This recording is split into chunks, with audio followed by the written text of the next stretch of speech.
Revelations 18 is where we're headed today. There comes some stranger in here. Seen her somewhere before.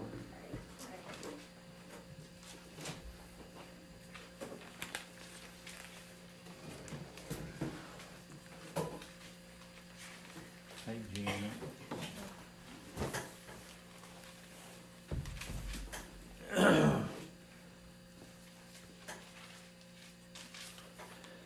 We've been looking in Revelations and we've been seeing where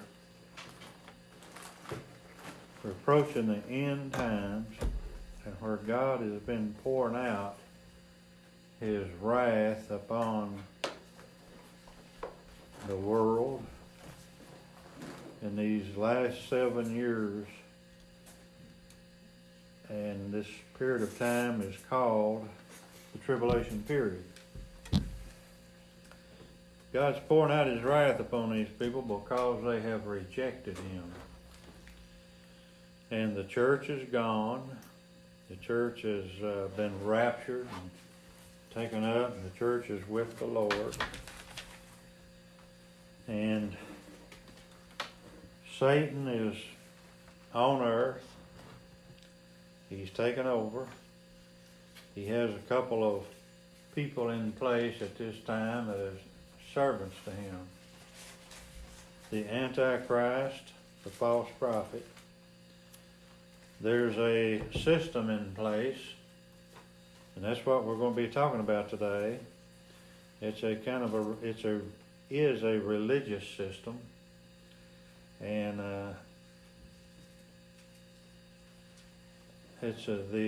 it's an apostate church, homemade church. It's not a God-made church. It's a man-made church, because the church that Jesus built has already been raptured out and is in the presence of the Lord. And this church is made up of what was left over, unsaved for the most part. And they're far out of line, they've gone far astray. And at this particular time during the tribulation period now, they have actually pledged their allegiance to the Antichrist at this time. And we're going to see that the Lord is fixing to pour His wrath out upon this church, this apostate church that has pledged itself to the support of the Antichrist. My little stand is about too short. Got shorter.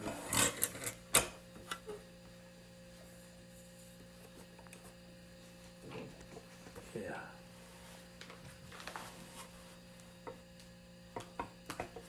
All right. Revelations 18 and chapter number 18, verse number 1. John speaking here as he is seeing a vision into heaven.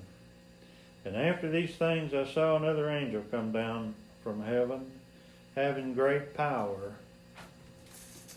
and the earth was lightened with his glory. And he cried mightily with a strong voice, saying, Babylon the Great is fallen, and is become the habitation of devils, and the hold of every foul spirit, and a cage of every unclean and hateful bird. For all nations have drunk of the wine of the wrath of her fornication, and the kings of the earth have committed fornication with her, and the merchants of the earth are waxed rich through the abundance of her delicacies. This angel has made an announcement to John, the apostle, there on that, where he's at, and where he's seeing and what he's seeing, and the conversation he's been having with these different angels that God has sent to him to give him the revelation.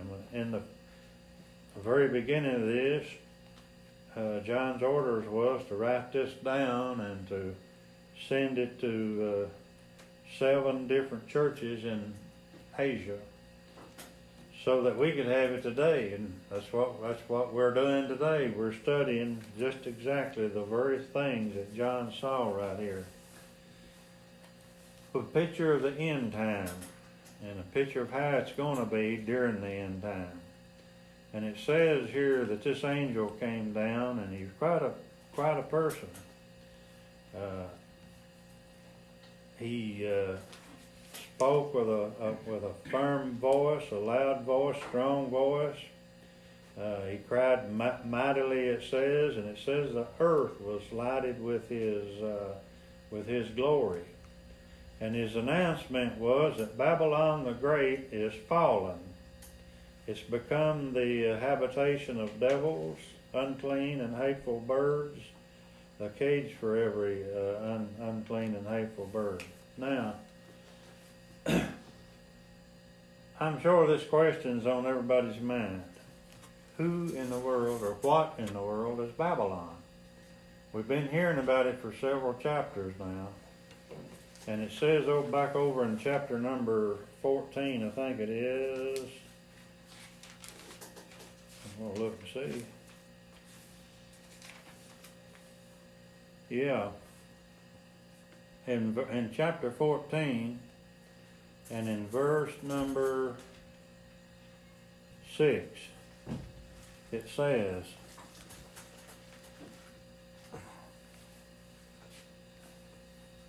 I saw another angel fly in the midst of heaven, having the everlasting gospel to preach unto them that dwell on the earth, and to every nation and kindred and tongue and people, saying with a loud voice, Fear God and give glory to him, for the hour of his judgment is come. Now that was the announcement that this angel made. Give glory to God and worship God and not the Antichrist. For the hour of his judgment is come, and worship him that made heaven and earth and the sea and the fountains of water, not the Antichrist. And there followed another angel after that one, saying, Babylon is fallen, is fallen.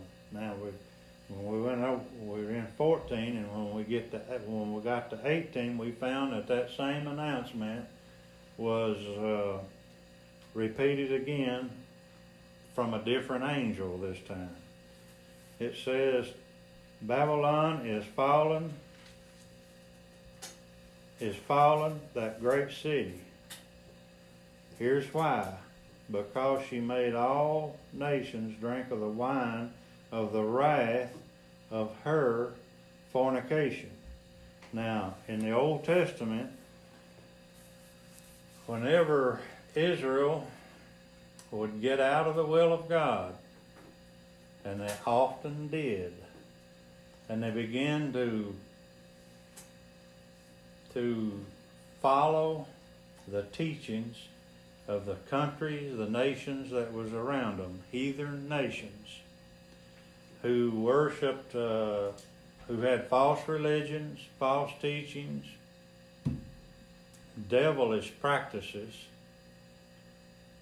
They sacrificed people. They sacrificed babies in the fire.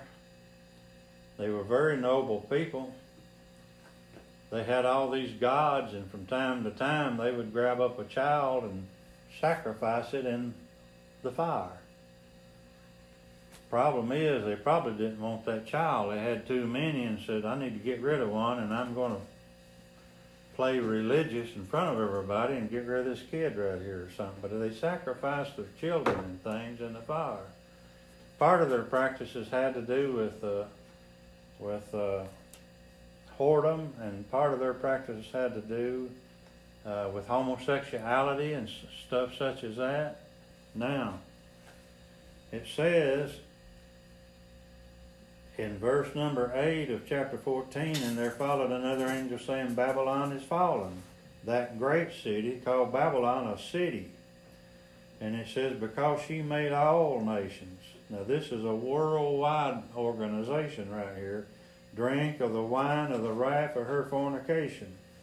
This city Babylon in this Revelations here in our New Testament in the book of Revelations. And the city Babylon in the Old Testament, where Nebuchadnezzar and Belshazzar operated during the days of Daniel. Two different places. It's two different cities. Now, in what I've been reading in the books, commentaries where I read, some of the theologians and Bible scholars actually think that this Babylon right here in Revelations is going to be a city that's going to be rebuilt. It will be rebuilt in the desert, on the shores of probably on the east bank of the Euphrates River, in Iraq. And it will be a literal Babylon. But now, you think about that. This Babylon that we're talking about here in this book of Revelations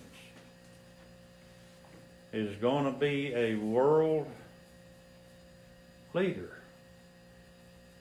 It's going to be a world trade center where people get wealthy, where big deals are made, where companies are bought and sold, and where stocks are bought and sold, and where millionaires are made and where billionaires are made. It's going to be like New York City, this Babylon is, of this Revelation. It's going to be similar to New York City or Paris or Rome or London, England. It's going to be a great city. Now, the Bible teaches us, doesn't it, that Jesus could come at any time, that he could come today. Now, if Jesus can come today, and that's what the Bible teaches, be prepared because he can come at any time. If he can come today, how are they going to build that great city today and have it built in such a short time? Some theologians think that this Babylon right here is literal. I don't think so. I think this Babylon that they keep talking about is I hope I'm using the right word, metaphor for some other city that has the same ideology as old Babylon used to have. Old Babylon in Nebuchadnezzar's day was corrupt.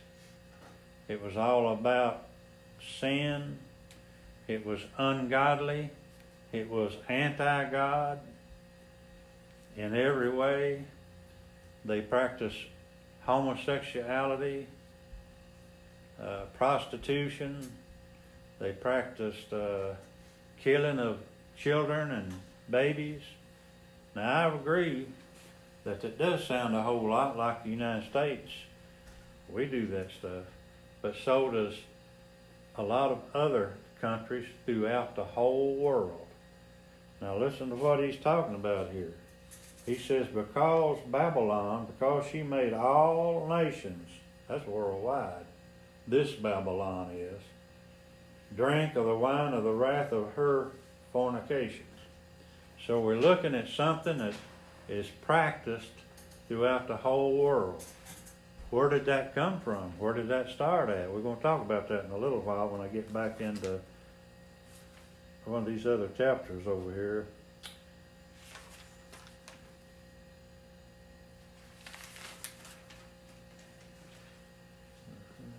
And I think it's chapter 16. maybe. But anyway, I lost my train of thought. Through the whole world, this is a system through the whole world. It's penetrated the whole world, but it originated, God is blaming Babylon, the old Babylon. It originated there. And he's using some other city, and he's calling some other city Babylon. I can remember in days gone by that you might see some promiscuous woman, and somebody would say, she's a Jezebel. She wasn't Jezebel. Jezebel's been dead for centuries and centuries and centuries. Jezebel was a queen back over there. She married to Ahab, you remember? Ahab and Jezebel. And she was mean. She was a rough lady. She's a little rough around the edges. And a lot of times in our day and time, somebody will see some woman and she's a little bit rough around the edges, you know, and they'll call her a Jezebel. She's not Jezebel. Jezebel's long gone. I believe I'm using the right word. That's just metaphorically speaking, that they call her Jezebel. All right, now, this is not Babylon. This is not in Iraq, and it's not located on the Euphrates River where old Babylon used to be. This is a modern day city. It's already here. We just don't know for sure which one it is, but it's already here. And God looks at it as having the same ideology as Babylon now, as the old Babylon. Let's see, let me move right on through here. I was looking for something else and I did not mark it, looks like.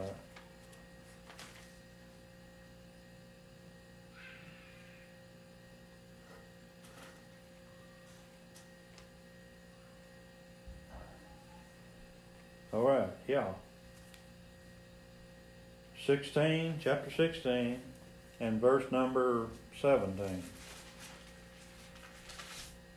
And the seventh angel poured out his vial into the air, and there came a great voice out of the temple of heaven from the throne, saying, It is done. And there were voices and thunders and lightnings, and there was a great earthquake, such as was not since men were upon the earth. This is the worst earthquake that has ever hit the earth since creation. So mighty an earthquake, and so great. Listen, and the great city was divided into three parts. Now that great city is talking about Jerusalem. Let's go on. And the cities of the nations fell. Now this plague right here is worldwide. This earthquake is worldwide. The cities of the nation fell, and great Babylon came in remembrance before God. God has remembered Babylon, and he's not going to skip Babylon. This earthquake is worldwide. Nations, cities are falling flat, and God is not going to let Babylon get away. It says, and great Babylon came in remembrance before God to give unto her the cup of the wine of the fierceness of his wrath. He's going to get Babylon too before this earthquake is over. And every island fled away, and the mountains were not found. They was islands that sunk, mountains crumbled down. There fell upon men great hailstones out of heaven, every stone about the weight of a talent, and men blasphemed God because of the plagues of the hail, for the plagues thereof was exceedingly great. Now, let's get over to 18. And I'm going to start right back with verse number 1, chapter 18.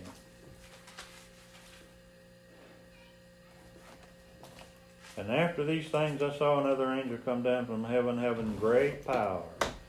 And the earth was lighted with his glory. This is yet a different angel. And he cried with a strong voice, saying, Babylon the Great is fallen, and is become the habitation of devils, and the hold of every foul spirit, and the cage of every unclean and hateful bird. Babylon is fallen. Evidently, that earthquake has flattened out Babylon, and the hailstorms and such has got to Babylon. Now, whatever city Babylon is, whether it be New York, Rome, Berlin, Tokyo, whatever it is, it has fell just like everything else, mostly everything else. Babylon the Great is fallen and has become the habitation of devils and the hold of every foul spirit and the cage of every unclean, hateful bird. Wherever this place is at, it is the holding place of every foul spirit and evil spirit. They've been put on hold. What's fixing to happen at the end of the tribulation period? There's going to be a 1,000-year millennial reign. Where is the evil spirits going to be at during the 1,000-year millennial reign? They're going to be in an abyss somewhere. They're going to be caged up. They're going to be put on hold. They're not going to be out here in the millennial reign causing any more trouble. Satan's going to be bound for 1,000 years. The Antichrist and the false prophet is going to be in torment, in hell, for that 1,000 years and longer. The Satan is going to be in an abyss for 1,000 years and then be put in hell for eternity after the 1,000 years. During the 1,000 years, it says, Babylon the Great is fallen and is become the habitation of devils and the hold of every foul spirit and the cage of every unclean and hateful bird. Everything that is evil and filthy is going to be done away with during this 1,000-year millennial reign. Here's why God is punishing this so-called, or this city that is named after old Babylon. In his mind, it is just like old Babylon. For all nations have drunk of the wine of the wrath of Babylon, or of her fornication. And the kings of the earth have committed fornication with her. And the merchants of the earth have waxed rich through the abundance of her delicacies. In the Old Testament, whenever Israel began to worship false gods, and they got into false religion, God would always punish them too. They usually ended up in captivity somewhere for a spell till they learned their lesson. But every time they got into false practices of worship and false religion, they got in trouble, and it was, God would say, because they have committed fornication. He called the worship of false religion and the worship of somebody other than him, some false god, he called it whoredom. He called it fornication. Now, it says right here, for all nations have drunk of the wine of Babylon's fornication. Kings of the earth have committed fornication. In other words, the presidents, the prime ministers, I don't think they had presidents and prime ministers when this was written. They had kings and such. But the presidents and prime ministers have allowed their countries to commit this spiritual fornication. They bought into it now. We're talking about a marriage between the church and the state, the church and the government. The merchants wax rich through the abundance of her delicacies.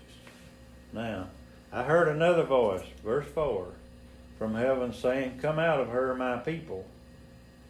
So somewhere in this mix of false religion, somewhere in that mix of false religion and that practice of false religion, evidently there's some saved people in there yet, because it says, "I heard another voice from heaven saying, Come out of her, my people, for this reason, that you be not partakers of her sins." The false religion is sin in God's eyes, and it is. "And that you receive not of her plagues." If you don't come out of her, you will be there when the earthquake hits and when the hailstorm hits, and you'll be in trouble just like them. "For her sins have reached unto heaven, and God hath remembered her iniquities. Reward her even as she rewarded you, and double unto her, double according to her works. In the cup which she hath filled, fill to her double." Now he said, according to her sin that she has done, led the whole world astray in false religion particularly during this 7-year period of time after the church was raptured out. "How much she hath glorified herself." This church has glorified its own self and lived deliciously. "So much torment and sorrow give her." She's kind of what she sowed, she's going to reap. "For she saith in her heart, I sit a queen." Now this church right here is quite lifted up. It's pretty high in itself. "I sit a queen and am no widow, and shall see no sorrow." She's saying, I'm above reproach. I'm untouchable. I'm not a widow. And in those days, they had no Social Security. They had nothing to fall back on, no kinds of pensions. If a widow at that day and time was at the mercy of the world. And she's saying, I'm not. She's saying, I'm more like a queen than a widow. I shall see no sorrow.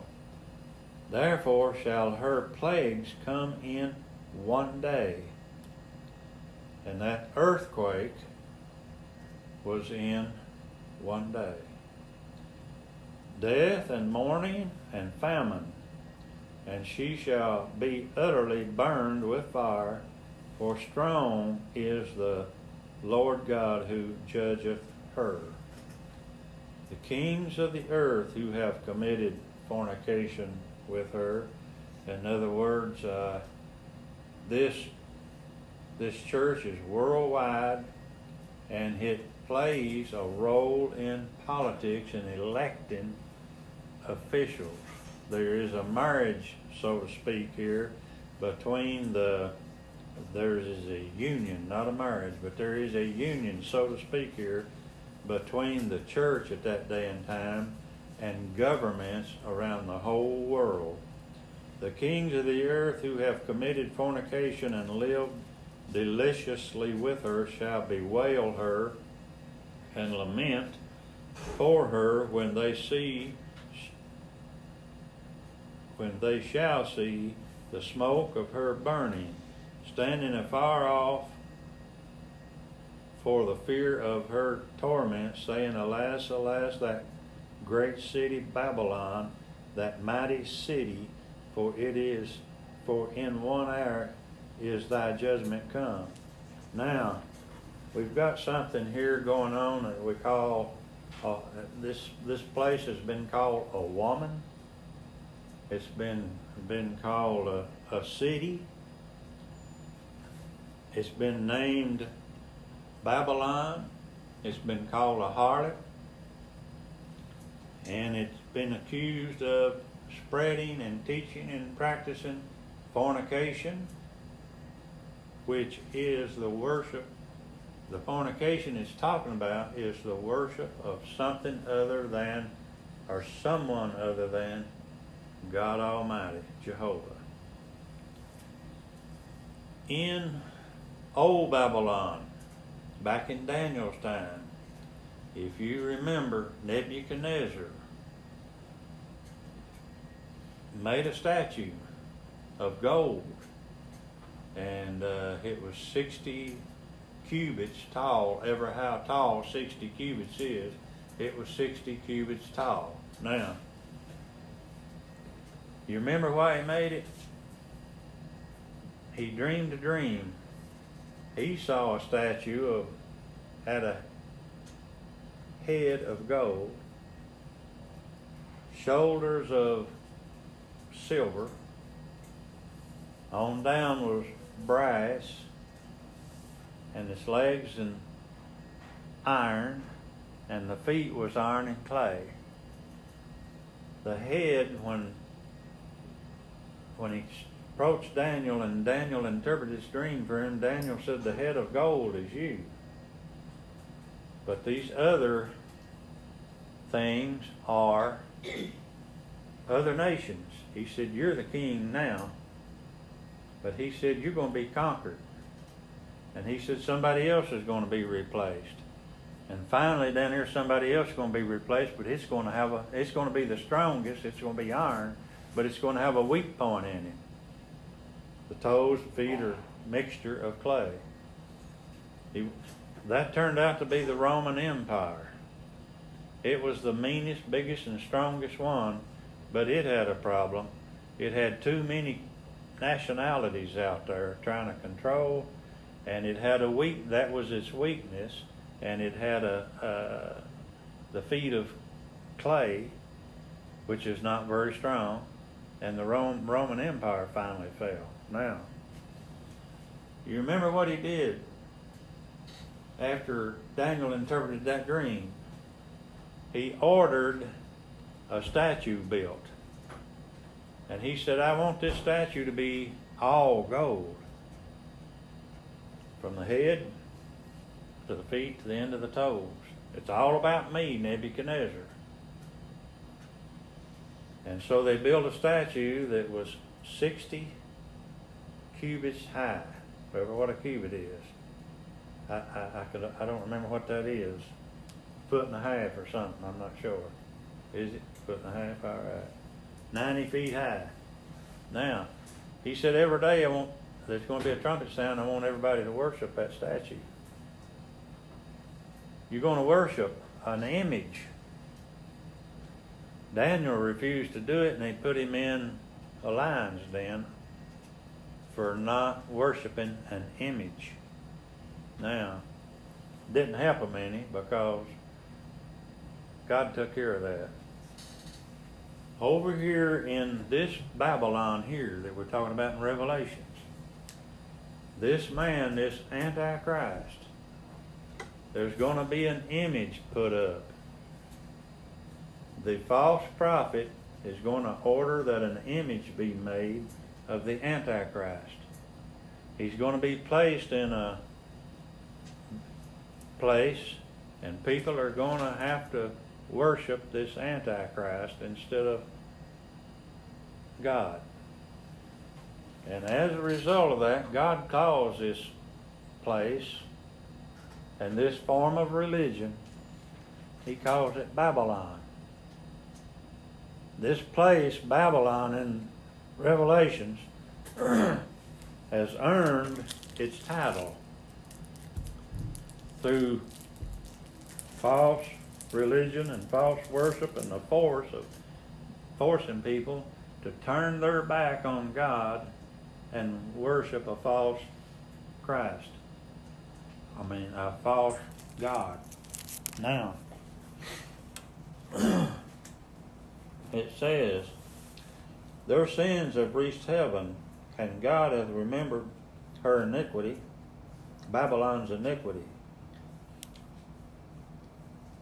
Reward her even as she rewarded you. and double unto her double according to her works. In the cup which she hath filled, fill to her double. How much she hath glorified herself. Who did Nebuchadnezzar glorify when he made a golden statue of himself? Okay. So much torment and sorrow give her. For she saith in her heart, I sit a queen, and am no widow, and shall see no sorrow. I'm untouchable, and nobody can do anything to me. I'm above that. Therefore shall her plagues come in one day. God's going to show him, you think you're untouchable, I'm going to destroy you in a day. Death and sorrow and famine, and she shall be utterly burned with fire, for strong is the Lord God who judgeth her. The kings of the earth who have committed fornication and live deliciously with her shall bewail her and lament for her when they see the smoke of her burning. She was their political heifer, this church, so-called church, standing afar off for the fear of her torment, saying, Alas, alas, that great city, Babylon. Now, there is a city somewhere. It's not Babylon, it's just called Babylon because it is so similar to Babylon. It is the head of a false religion.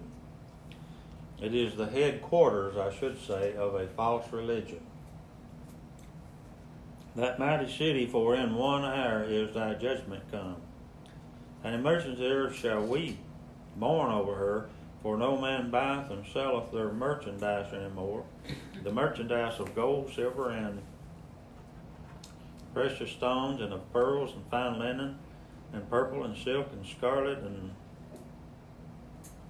fine wood, and all manner vessels of ivory, and all manner vessels of most precious wood, and of brass, and iron, and marble, and cinnamon, and odors, and ointments, and frankincense, and wine, and oil, and fine flour, and wheat, and beasts, and sheep, and horses, and chariots, and slaves, and souls of men, and the fruits that thy soul lusteth after are departed from thee, and all things which were dainty and goodly are departed from thee, and thou shalt find them no more at all. The merchants of these things, which were made rich by her, stand afar off for the fear of her torment, weeping and wailing, and saying, Alas, alas, that great city that was clothed in fine linen. This is a rich town and a rich denomination, and purple and scarlet, and decked with gold and precious stones and pearls, for in 1 hour so great riches is come to naught. And every shipmaster and all the company in ships and sailors, and as many as trade by sea, stood afar off. This was also in business of making people rich.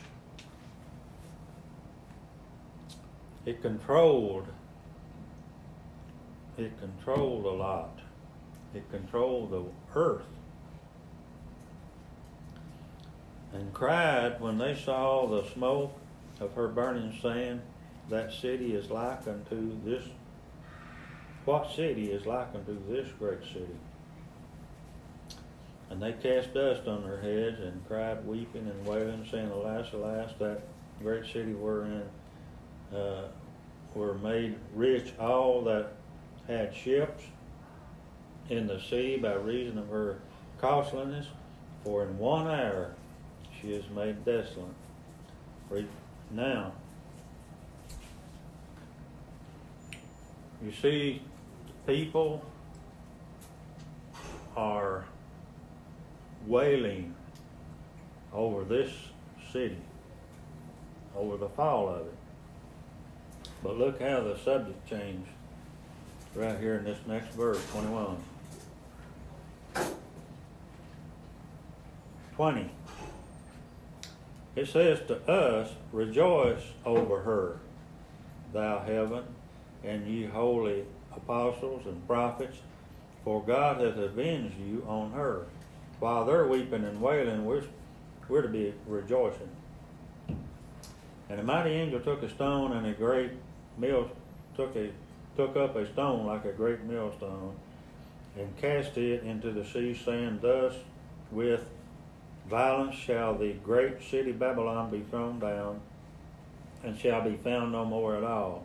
And the voice of the harpers and musicians and pipers and trumpets shall be no more at all in thee, and no craftsman, or whosoever of whatsoever craft he be, shall be found any more in thee, and the sound of the millstone shall be heard no more at all in thee, and the light of the candle shall shine no more at all in thee, and the voice of the bridegroom and of the bride shall be heard no more at all in thee, be uninhabited. For the merchants were the great men of the earth, for by thy sorceries were all the nations deceived. They were deceived. This religion was a false religion. It was deceptive. And in her was found, listen to this one, the blood of prophets and of saints and of all that were slain upon the earth. This church was in with the Antichrist, and even before that, when Jesus was here, he said the spirit of Antichrist is here now, and it always has been, even back into in the Old Testament when they killed the prophets and they persecuted Israel, they persecuted the prophets. Then they came along and persecuted the church. It just don't tell us which city it is. It just leaves it. You have to fill that blank in yourself. I'll tell you who a lot of people thinks it is, and then we're going to go.